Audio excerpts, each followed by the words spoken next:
Naše putování po Skotsku začíná v úterý 25. června. Na cestu se vydávám se svými 2 syny. Čeká nás pochod po zpevněných cestách i nespevněných pěšinách. Projdeme hornatou krajinou a budeme pít vodu z potoků. Potrápí nás chladné počasí, vítr i déšť, ale tu a tam se ukáže také sluníčko. Budeme nocovat ve vřesovištích a pozorovat skotskou přírodu. Takto se chystáme strávit našich 7 dnů a 7 nocí na dálkové trase West Highland Way.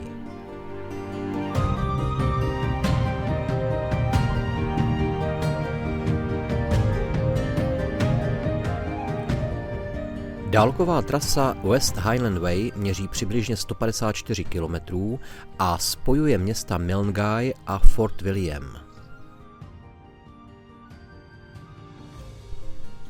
Cenným zdrojem informací a praktických rad na cestu se pro nás stala webová stránka české cestovatelky, fotografky a blogerky Hany Jampílkové. Hanka se svou kamarádkou absolvovala stejnou trasu rok před námi. Následně o své cestě připravila přednášku a pár užitečných tipů a postřehů popsala ve svém blogu. Ten se tak pro nás stal dobrým návodem pro přípravu cesty, plánování itineráře i pomocníkem na trase.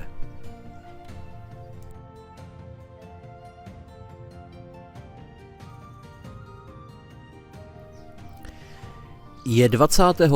června a my stojíme na náměstí v městečku Milngavie, jen pár kilometrů severně od Glasgow.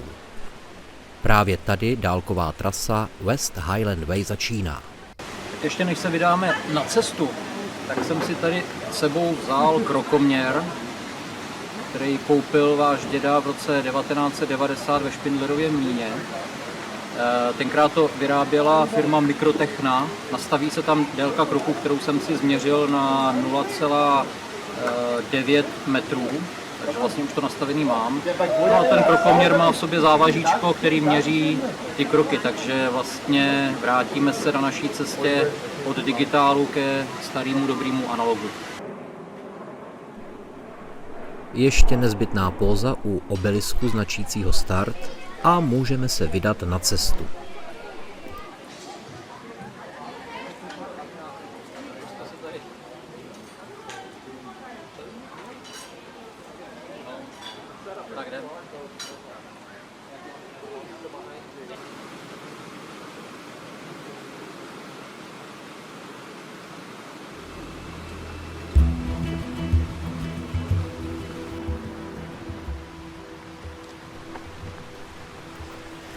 Na prvních kilometrech se pomalu loučíme s konzumním stylem života a vyrážíme vstříc skotské Vysočině. Venkovské domy, které cestou míjíme, pomalu ustupují a stávají se jakoby menšími.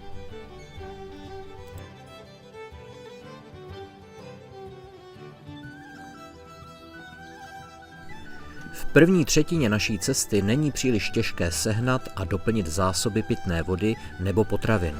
Tu a tam narážíme na malé obchůdky a také na samoobslužné schránky. V nich si za peněžní hotovost můžete pořídit užitečné věci, jako například plynovou kartuši ke svému vařiči nebo třeba moskytiéru proti otravným muškám midges. Kromě toho tu na vás čekají základní potraviny i pár laskomin k osvěžení a doplnění energie na cestu. Pokládek, bychom mohli mlsat, kdyby bylo teplejc. Tak třeba někdy příště.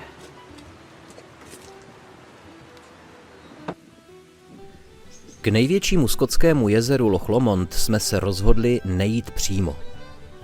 Využíváme o něco delší a náročnější okliku přes kopec Connig Hill.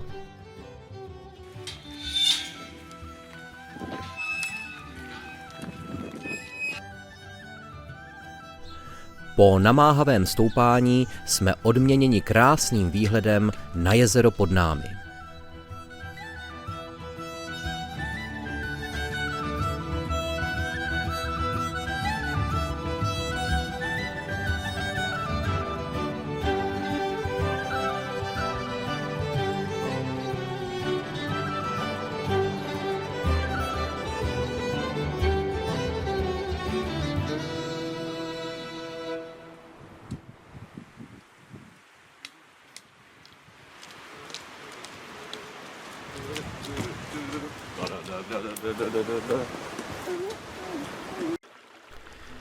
Celý následující den cestujeme po východním břehu jezera Loch Lomond.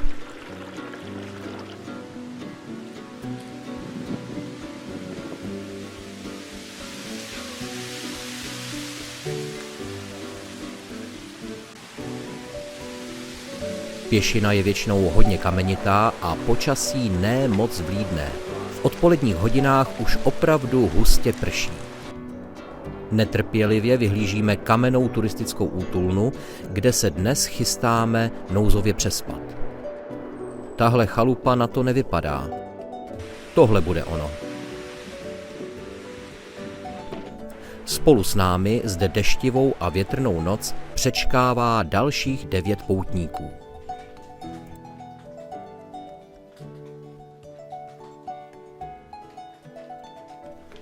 Ráno se počasí naštěstí trochu vylepší a už tolik neprší. Vzdalujeme se od jezera a zvolna stoupáme do kopců.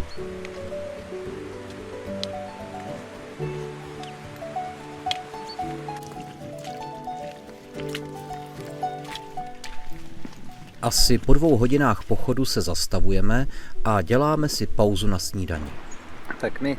Tak mi Kájo, řekni, jak se ti spalo v útulně? Ale něco jako na Indu. Takže hromada lidí.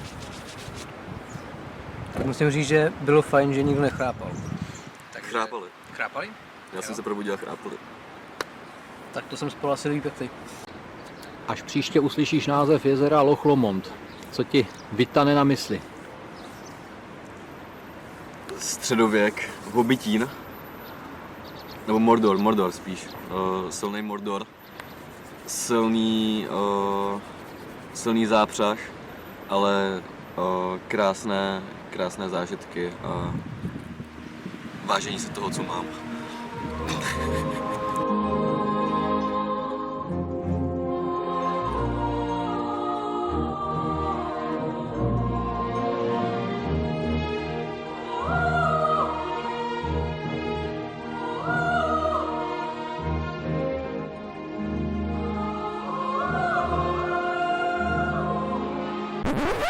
Well, a Scotsman clad in kilt left the bar one evening fair, and one could tell by how he walked that he'd drunk more than his share.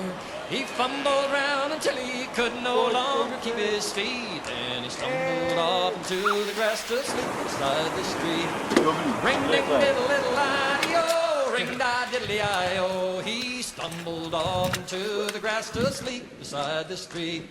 About that time, 2 young and lovely girls just happened by. One says to the other with a twinkle in her eye, "See yon sleeping Scotsman, so strong and handsome built, I wonder if it's true what they don't wear beneath the kilt." Ring ding diddle little I-O, ring da diddly I-O. I wonder if it's true what they don't wear beneath the kilt. They crept up on that sleeping Scotsman quiet as could be. Díky četným potokům a horským bystřinám nemáme nouzi o vodu. Voda v potocích je křišťálově čistá a většinou by se určitě dala rovnou pít. My si ji pro jistotu ale stejně raději filtrujeme.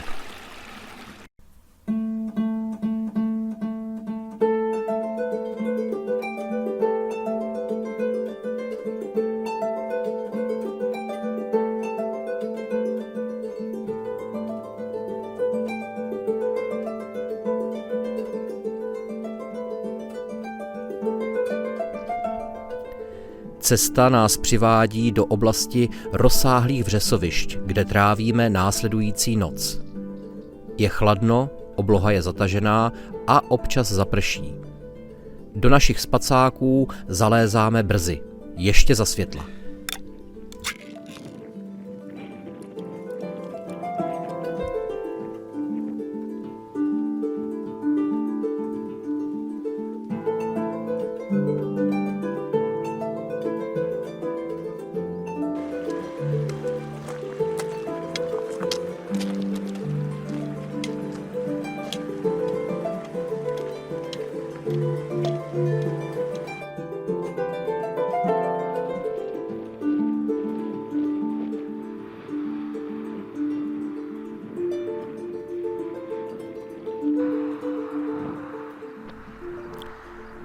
Díky vysokým horám kolem nás, ale také stezce samotné, začíná naše putování připomínat horskou turistiku. Slušné stoupání absolvujeme v části pojmenované jako Ďáblovo schodiště, kde se na 1,5 kilometru dostáváme o 250 metrů výše.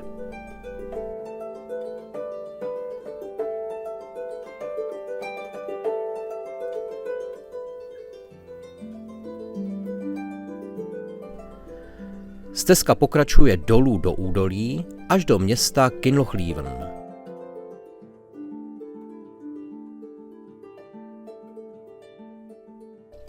Malé, ospalé a horami obklopené městečko leží na řece Leven, mají tu vodní elektrárnu s mohutným přívodním potrubím, dále také pivovar a několik obchodů i hospod.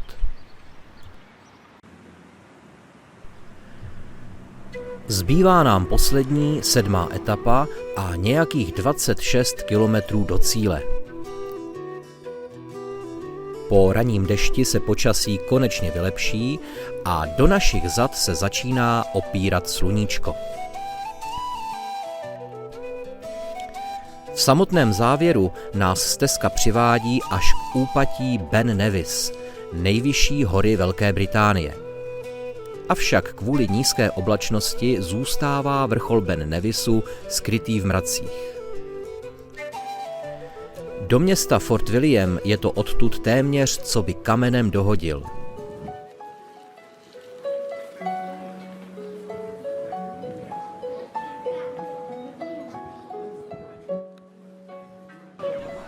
Ulice High Street nás dovede až k cíli.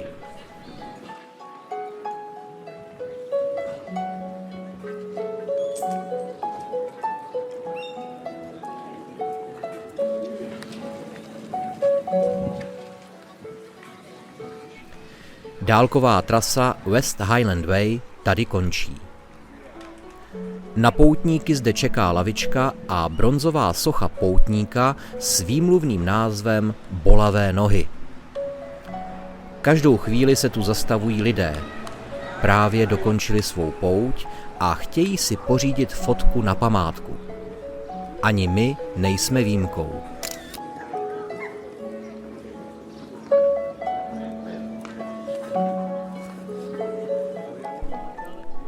Je pondělí 1. července.